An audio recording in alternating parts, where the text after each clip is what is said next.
Hey guys, Spencer Hendel here, Austin Maliolo, bringing you guys the HAMplan, talking about who it's for, why we do it, and what it looks like. Here we've got a WOD, we've got auxiliaries, we've got the HAM section.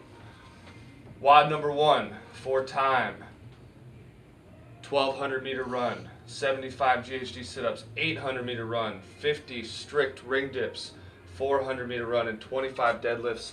365 and 255 are the RX loads.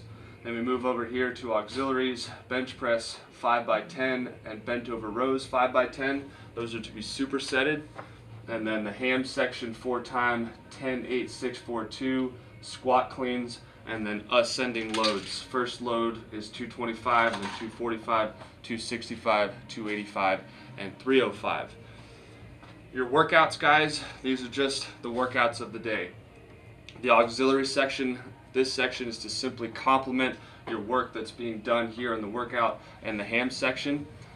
And then finally, the HAM, this is a place where we can get some extra volume in, just a place to work on a lot of different movements and ways to build volume and things that we want to get better at.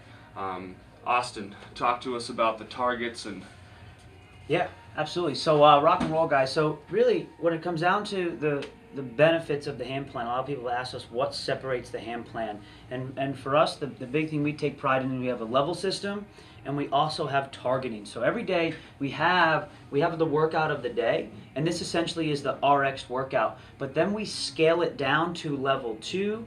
And then, level 2 and then essentially level 1. So what that would look like here is potentially lowering the GHD sit-ups down to maybe 50 GHD sit-ups, and then maybe making these less strict ring dips, or maybe making them kipping ring dips, and then lowering the load down here. So we write that, and that's prescribed on our platform.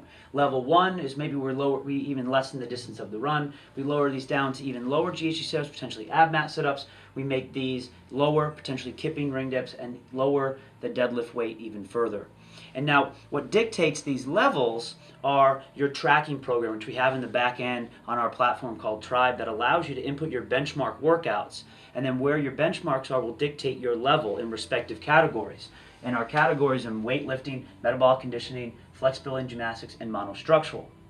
So again, you'll have an idea of where you're proficient and where you're deficient. It will also tell you where your average level is to kind of guide you on which workout's best suited for you. So that's one where we can optimize our programming for you as an individual beyond just one workout. And then from there, every day beyond that, we have 2 targets. So based off your weaknesses that you've established off the benchmarks you've put in, we can target this. And we can do one, let's say a weightlifting, where a lot of people want to get stronger. So where we can lower the run down to maybe 800, 400, 200, and potentially lower the reps to 20 or 15 and increase this to 405. Or keep it the same depending on where you're at. But that's one where we can target that strength. We can also have one, this flexibility and gymnastics one, where we can switch this to 20 skin the cats and turn this into 25 snatch grip deadlifts at, say, 275. A way we can target an area of weakness based off of the inputs that we put into the back end. And that's something that's very specific to you as an individual. So every day, not only do you have these 3 workouts, but you have 2 levels lower from the RX workout and 2 workouts that are potentially targeted to your weakness. Right? So every day when you log into your web app or your iPhone app, you can pick that, log in your scores, and we repeat benchmarks about once a week across a month span, so you can update and you can test to see where you're at, and then you'll start to see in your back end, you'll have like a bar graph showing where you're proficient and deficient based on these areas. And that's a few ways that we can rock and roll and get better at this, and when people ask, how do we separate our program, that's how we do it.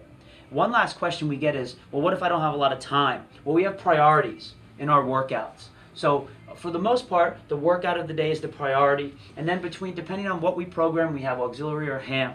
So if you don't have all kinds of time, you just do priority 1 or 2, and then if you have more time, 3. And again, depending on where your athletic journey is and what your goals are, If you just want to do one workout a day, you always do priority number one. And sometimes it switches depending on the day or the week and what progression we're in. So if you want more volume, you have that opportunity. If you want less, you can just do whatever that one priority is. If you're feeling froggy, you can go for 2 or 3 during that day. So the spectrum of athletes that the HAMplan caters to is essentially athletes that just want to get fitter and healthier for life, or those that are looking to take their fitness to the next level from a competition perspective. Fantastic. Thank you, Austin. Yeah.